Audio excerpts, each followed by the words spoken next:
दोस्तों नमस्कार। चर्चा का विषय में आप सभी का मैं विश्वपति स्वागत करता हूं। आज चर्चा करूंगा ट्रंप बेकरार लेकिन मोदी का इनकार, और चर्चा इस बात पर भी करूंगा कि डोनाल्ड ट्रंप के साथ लंच पर आसिम मुनीर, इसका क्या मतलब है। सबसे पहले बात करूंगा ट्रंप और मोदी पर।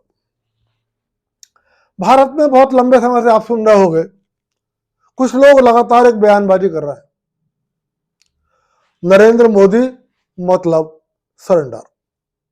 उनका मकसद क्या है, हालांकि ये सब आप जानते हैं, क्यों वो ऐसी बातें कहने को मजबूर है और वास्तव में नरेंद्र मोदी क्या है और क्या नहीं है।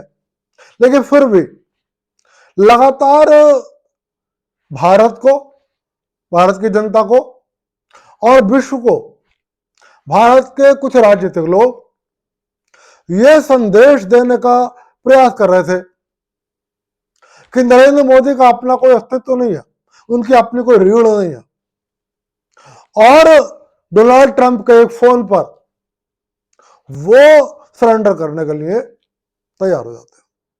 लेकिन ये मोदी है, ये कहते हैं कि 100 सुनार की 100 लोहार की एक सुनार की, पता नहीं वो शायद ऐसा है 100 सुनार की एक लोहार की। यही स्थिति नरेंद्र मोदी की है। उन्होंने कभी भी इस तरीके की हल्की बयानबाजी पर टिप्पणी नहीं करी, लेकिन कल एक ऐसा मौका आया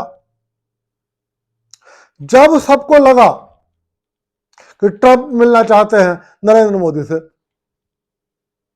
जिस नरेंद्र मोदी को लोगों ने ये कहा कि वो सरेंडर कर जाता है, उस नरेंद्र मोदी ने ट्रंप से कह दिया, आपसे मिलने का मेरे पास समय नहीं है। सोचो, दुनिया का सबसे मजबूत देश, ताकतवर देश, और उस ताकतवर देश का सबसे ताकतवर व्यक्ति आपसे कहे, मुझे आपसे बात करनी है, आप जाओगे, रास्ते में मेरा घर पड़ेगा, आप रुक के जाना, और वो मना कर दे कि मैं नहीं रुक सकता, तो इसका मतलब है उस व्यक्ति का अपना कोई वजूद है, उसके अंदर इतनी हिम्मत है, उसकी रीढ़ इतनी मजबूत है कि वो दुनिया के उस ताकतवर व्यक्ति से भी कह सकता है कि मेरे पास कुछ और जरूरी काम है। कुछ ऐसा ही हुआ G7 समिट में। जो पहले से प्रोग्राम तय था वो ये था कि G7 की मीटिंग में, G7 के सम्मेलन में अमेरिका के राष्ट्रपति डोनाल्ड ट्रंप और भारत के प्रधानमंत्री नरेंद्र मोदी की बैठक होगी।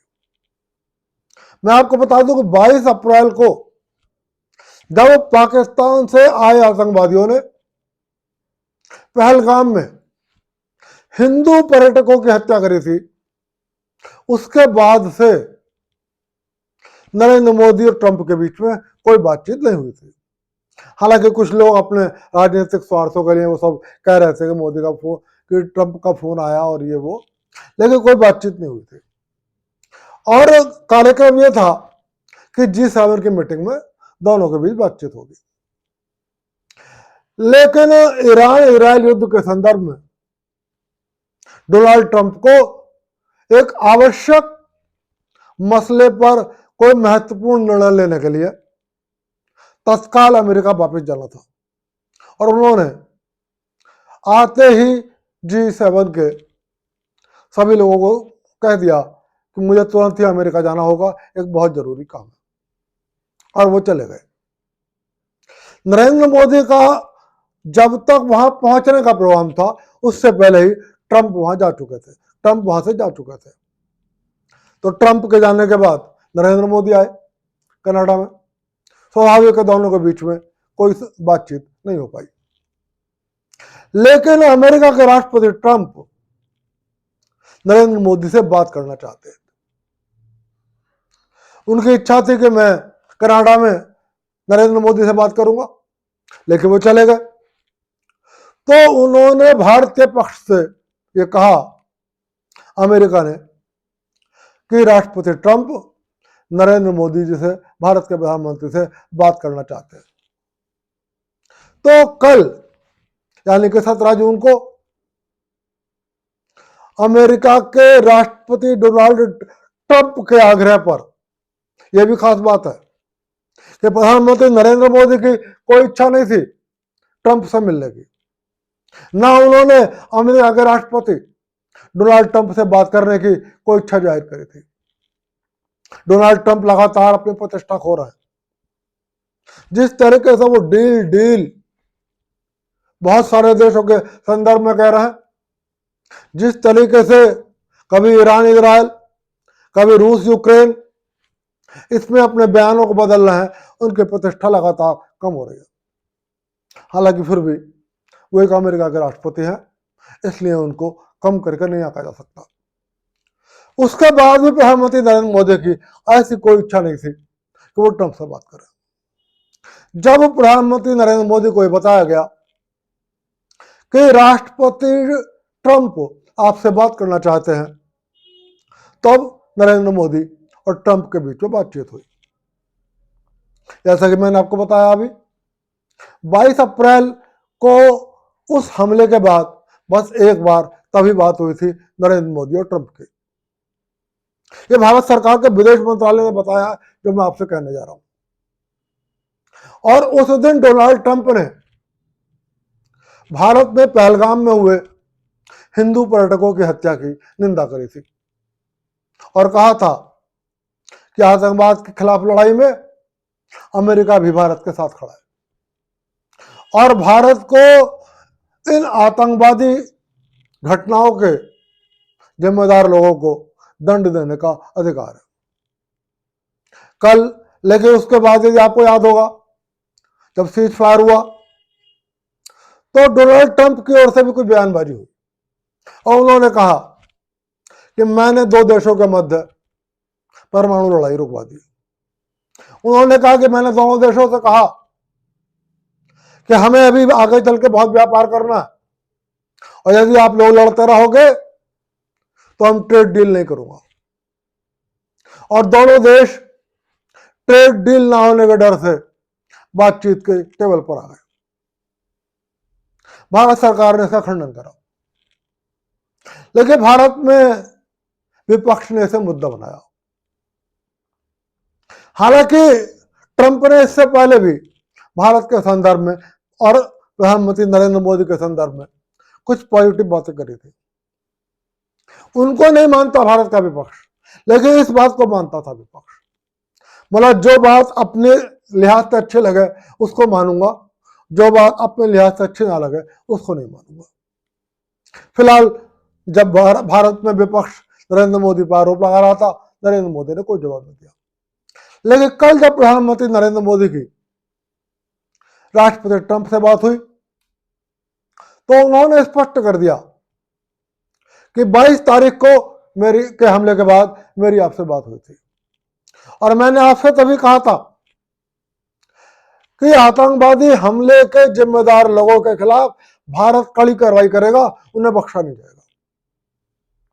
प्रधानमंत्री नरेंद्र मोदी ने डोनाल्ड ट्रंप से कहा कि भारत ने अब आतंकवादियों को साथ कठोरता से निपटने की नीति को अख्तियार कर लिया है और उन्होंने स्पष्ट किया कि अब भारत पर जो हमला होगा, भारत में जो आतंकवादी वारदातें होंगी, भारत की सरकार उसको प्रॉक्सी वार नहीं मानेगी, बल्कि उसको उन लोगों के द्वारा जिन लोगों ने इन आतंकवादियों को भारत में हमला करने के लिए शरण दी, हथियार दिए, पैसा दिए और प्रशिक्षित किया, उनके द्वारा भारत के खिलाफ युद्ध की घोषणा माना जाएगा और भारत सरकार उस देश को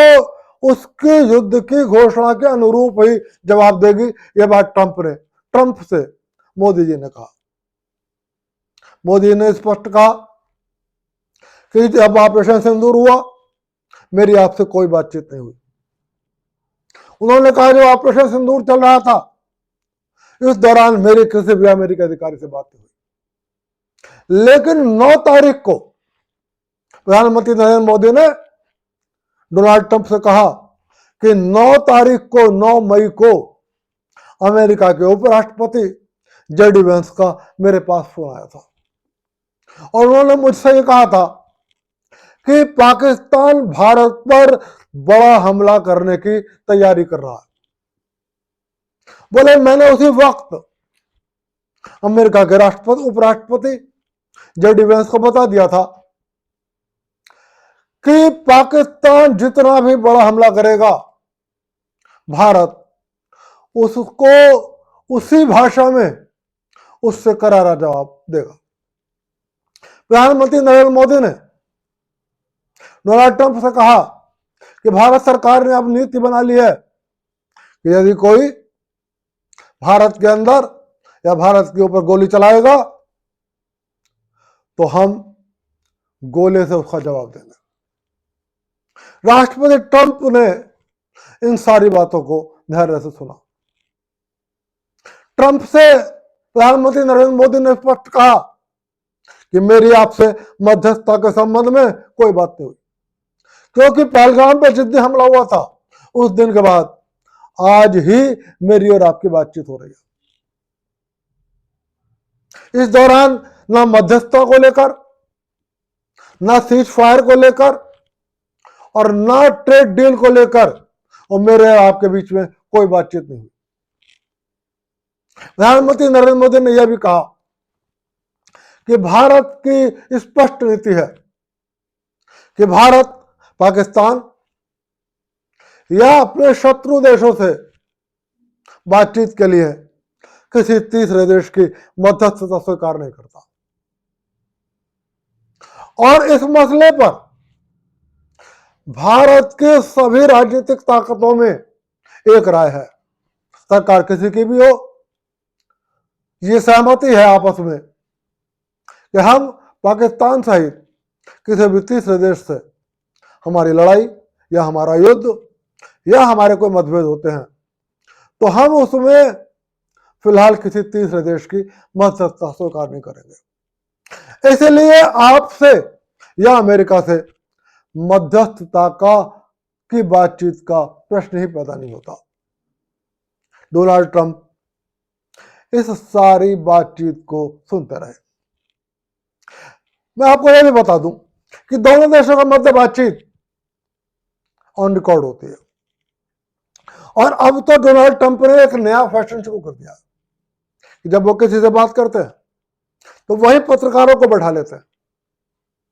अमेरिका के कुछ और बड़े मंत्रियों को और कुछ और बड़े लोगों को बैठा लेते हैं। कई बार वो विदेशी प्रतिनिधियों से बातचीत करते समय वहां पर ही पत्रकारों को बुला लेते हैं। प्रधानमंत्री मोदी की बातचीत को अमेरिका के राष्ट्रपति सुनते रहे और उन्होंने एक बार भी यह नहीं कहा कि नहीं मेरे और आपके बीच में बातचीत हुई थी। उन्होंने एक बार भी यह नहीं कहा कि मेरे और आपके बीच में मध्यस्थता को लेकर बात हुई थी या मेरे और आपके बीच में भारत पाकिस्तान युद्ध को रोकने के बारे में बातचीत हुई थी या मेरे और आपके बीच में ट्रेड डील को लेकर कोई बातचीत हुई थी। नरेंद्र मोदी ने इन सारी बातों को साफ साफ खंडन कर दिया। यदि ट्रंप ने नरेंद्र मोदी से एक बार भी सीज फायर, ट्रेड डील या ऑपरेशन सिंदूर को लेकर चर्चा करी होती तो डोनाल्ड ट्रंप ये जरूर कहते कि मेरी आपसे उस दिन बात हुई थी। जैसे कि नरेंद्र मोदी ने बता दिया कि 9 मई को मेरी अमेरिका के राष्ट्रपति जेडी वेंस से बात हुई थी और फोन भी अमेरिका की ओर से आया था। अमेरिका के उपराष्ट्रपति जेडी वेंस का आया था और सिर्फ ये बताने के लिए आया था कि पाकिस्तान भारत के ऊपर बड़ा हमला करने वाला है। और मोदी जी ने कहा कि मैंने जेडी वेंस को उसी समय बता दिया था कि हम उससे भी बड़ा जवाब देंगे। 9-10 मई की रात को वही हुआ कि पाकिस्तान ने जैसे ही हमला शुरू किया, भारत के पास अपनी इंटरनल सूचनाएं थी, भारत की खुफिया सूचनाएं थी भारत के पास कि पाकिस्तान ने भारत पर 72 से लेकर 80 घंटे तक हमले करने का एक रणनीतिक प्लान बनाया है और वो अगले 72 से 80 घंटे तक भारत के विभिन्न क्षेत्रों पर हमले करेंगे। उसके बाद अमेरिका के राष्ट्रपति डोनाल्ड उपराष्ट्रपति ने भी भारत के प्रधानमंत्री को कंफर्म कर दिया कि हम पाकिस्तान भारत पर हमला करने वाला है। जवाब में भारत की सेनाओं ने मात्र 8 घंटे का प्लान बनाया कि हम 8 घंटे के अंदर ही पाकिस्तान की वो दुर्गति कर देंगे कि वो 9वें घंटे हमसे युद्ध करने की स्थिति में नहीं होगा। और आखिर वही हुआ। भारत के मात्र 8 घंटे के युद्ध के बाद पाकिस्तान की ओर से भारत के पास फोन आ गया पाकिस्तान के डीजीएमओ का कि मैं भारत कि पाकिस्तान हमले रोककर भारत से बातचीत करना चाहता है। प्रधानमंत्री नरेंद्र मोदी ने ट्रंप से यह भी कहा कि इसी हमलों के दौरान 9 और 10 मई की रात को जब भारत ने इतने सशक्त हमले किए तब पाकिस्तान की ओर से 10 तारीख को हम पे फोन आया कि हम बातचीत करना चाहते हैं, युद्ध रोकना चाहते हैं। भारत ने पहले ही कहा था कि भारत आतंकवादियों के ऊपर हमला करना चाहता है, उसका इरादा पाकिस्तान के ऊपर हमला करने का नहीं था, इसलिए हमने बातचीत के प्रस्ताव को स्वीकार कर लिया। प्रधानमंत्री नरेंद्र मोदी ने ट्रंप से यह भी कहा कि हमने 6 और 7 मई की रात को पाकिस्तान के आतंकवादी शिविरों पर हमला करा था और हमने उसके बाद पाकिस्तान को सूचित कर दिया था कि हमारा इरादा पाकिस्तान से युद्ध करने का नहीं है। हम पाकिस्तान के साथ किसी तरीके का संघर्ष, तनाव या उत्तेजना नहीं बढ़ाना चाहते। हमने सिर्फ पाकिस्तान में बैठे हुए भारत पर हमला करने वाले आतंकवादियों को मारना था, वो हमने मार दिया, बात खत्म हो गई। उसके बाद पाकिस्तान ने हमला करा, हमने जवाब दिया। दोस्तों, इसके बाद ट्रंप ने नरेंद्र मोदी से अनुरोध किया कि मैं आपसे बैठकर बात करना चाहता हूं और उन्होंने कहा कि आप यहां से आपका एक और देश जाने का प्रोग्राम है, जब वहां से आप वापस जाओगे तो रास्ते में अमेरिका पड़ेगा और मेरा आपसे अनुरोध है कि आप अमेरिका में रुके और यहां में और आप बैठकर बातचीत करेंगे। लेकिन नरेंद्र मोदी ने साफ इनकार कर दिया। उन्होंने कहा मेरे पहले से ही कार्यक्रम तय है, मुझे उन जरूरी कार्यक्रमों को निपटाना है, इसलिए मैं आपसे बातचीत नहीं कर सकता। आप सोचिए कि क्या प्रधानमंत्री नरेंद्र मोदी के पास कोई इससे भी ज्यादा महत्वपूर्ण कार्यक्रम हो सकता है कि अमेरिका का राष्ट्रपति उनसे कह रहा है कि मैं बात करना चाहता हूं और आप मेरे घर के ऊपर से उड़ के जा रहे हो, आप यहां रुक जाओ और मुझसे बात करो। लेकिन नरेंद्र मोदी इनकार कर देते हैं। ये इनकार करने की हिम्मत हर कोई नहीं कर सकता, ये वही कर सकता है जिसके पास 56 इंची सीना हो।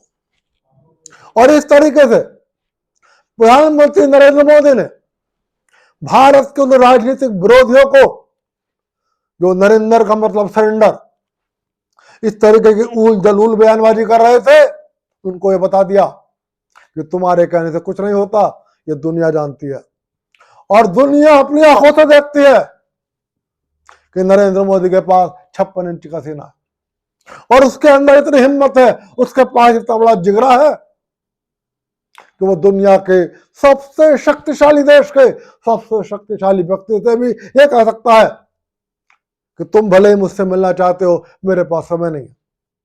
तो दोस्तों, फिलहाल ये था वो घटनाक्रम जिसके लिए मैंने आपसे कहा ट्रंप थे बेकरार, लेकिन मोदी ने किया मिलने से इनकार। एक और बड़ी खबर आ रही और वो बड़ी खबर यह है कि अमेरिका के राष्ट्रपति डोनाल्ड ट्रंप और पाकिस्तान के सेना अध्यक्ष असीम मुनीर एक साथ लंच करने वाले हैं।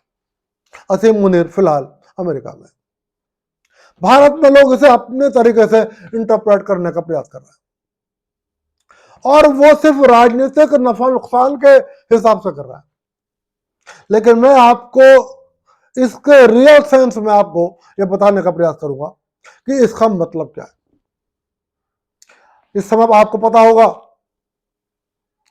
कि अमेरिका इजराइल और ईरान के युद्ध को लेकर बहुत चिंतित भी है और बहुत कुछ करने के इरादों से भी है।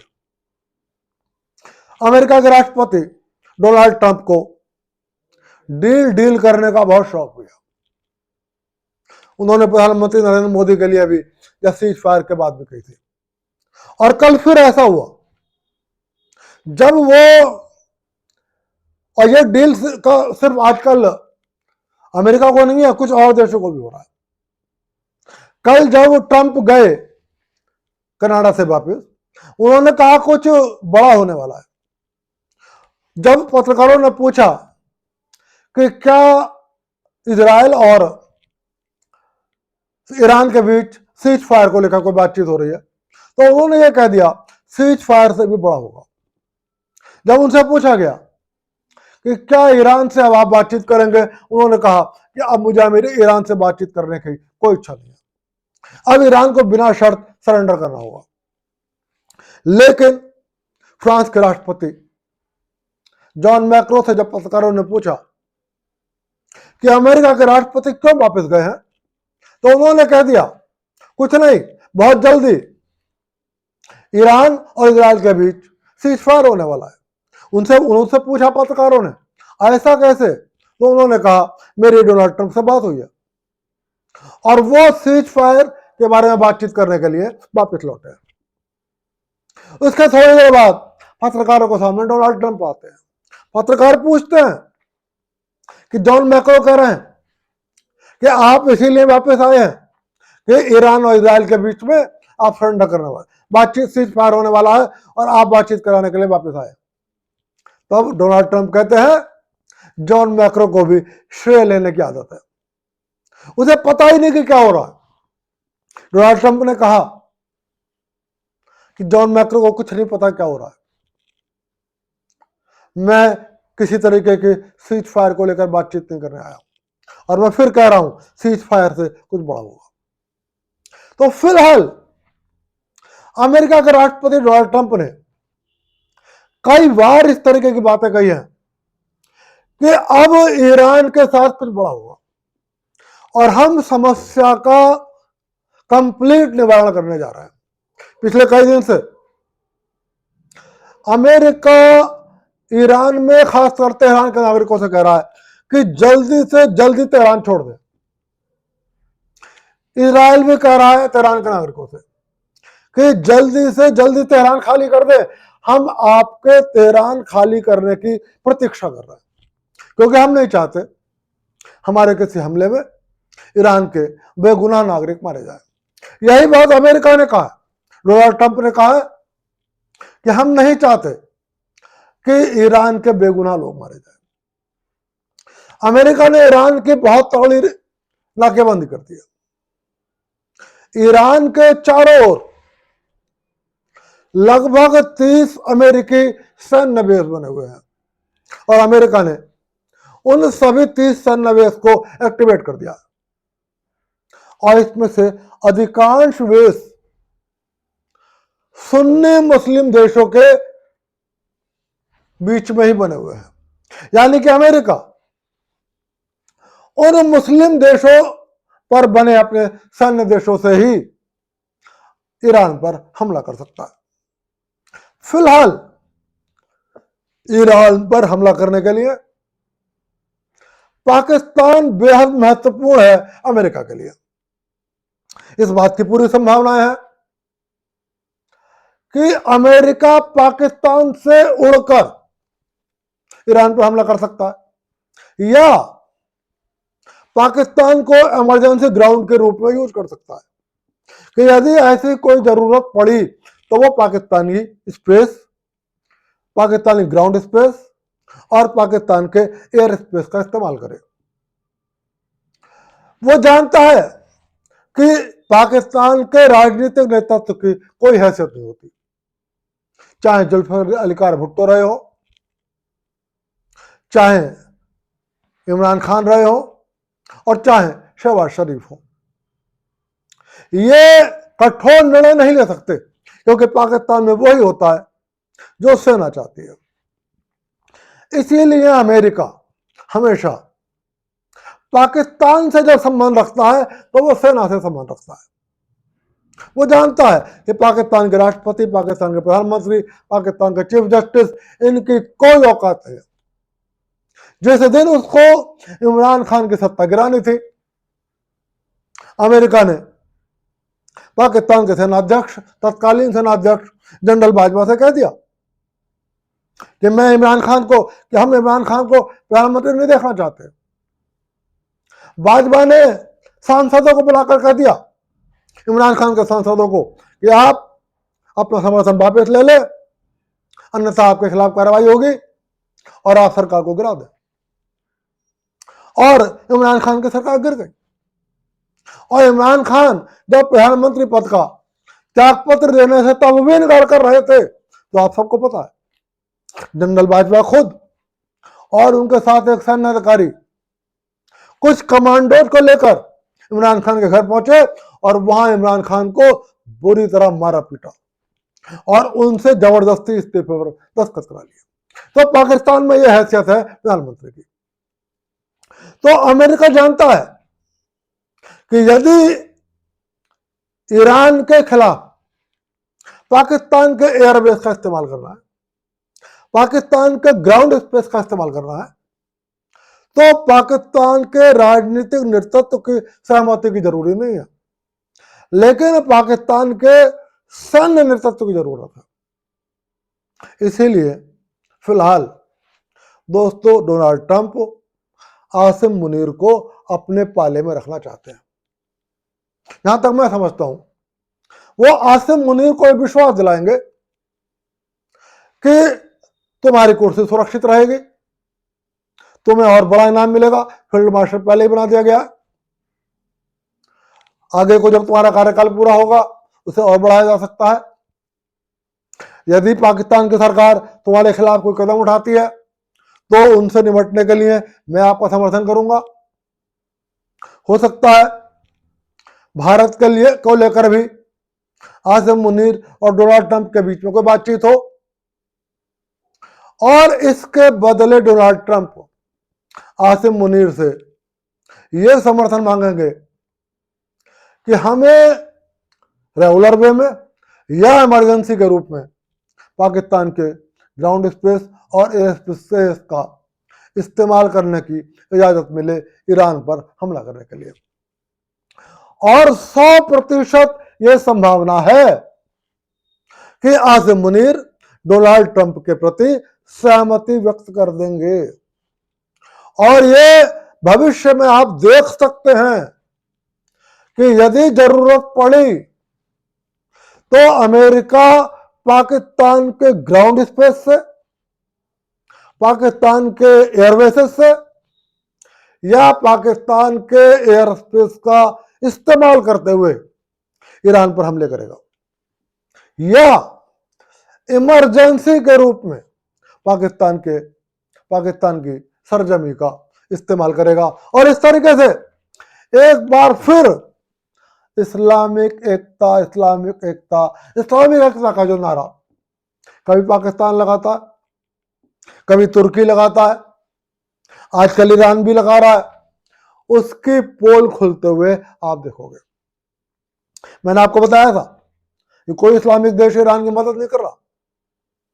अभी यह बात आई कि भाई कुछ देश और मदद मत करो, लेकिन ईरान के पक्ष में एक राजनीतिक बयान तो दे दो कि हम ईरान की संप्रभुता का सम्मान करते हैं।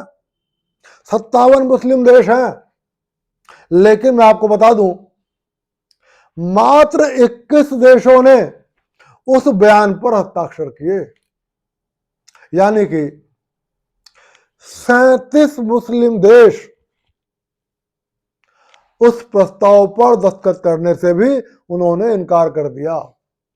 तो दोस्तों जो भारत में अक्सर ये लोग कहते हैं और भारत की जनता को डर दिखाते हैं कि वो 57 देश है, उस 57 देश की एकता की असलियत भी आप देख सकते हो। फिलहाल आज की बात यही खत्म कर रहा हूं, फिर मिलूंगा चर्चा का विषय में और आपसे चर्चा करूंगा राजनीतिक हालातों पर। आपसे फिर कह रहा हूं अगले 48 से 72 घंटे ईरान के लिए बेहद महत्वपूर्ण है और महत्वपूर्ण इजराइल के लिए भी है। ईरान को बर्बाद करने के लिए इजराइल को बहुत जरूरत पड़ेगी, बहुत ज्यादा हथियारों की जरूरत पड़ेगी, लेकिन यदि ईरान की मात्र 20 से 30 बैलिस्टिक मिसाइलें भी अपने सटीक निशाने पर इजराइल में गिर गई तो इजराइल को बहुत भारी नुकसान भी हो सकता है। और इस बात की संभावना को भी नकारा नहीं जा सकता क्योंकि ईरान के पास कई हजार मिसाइलें हैं। और आज ईरान ने एक बयान जारी किया है जिसमें उन्होंने कहा है कि अगले 100 दिन तक युद्ध करने के लिए उनके पास मिसाइलें हैं। और फिलहाल एक बड़ी खबर यह भी है कि ईरान के धार्मिक नेता अयतुल्लाह खामनेई ने अपने सभी अधिकार अपने बेटे को सुरक्षित दे दिए हैं, बेटे को सौंप दिए हैं कि वही उनकी ओर से फैसला करेगा।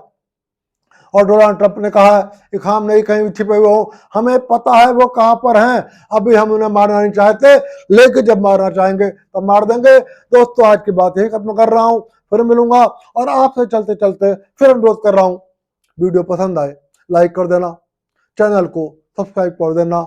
आप सभी को विश्वपति का नमस्कार।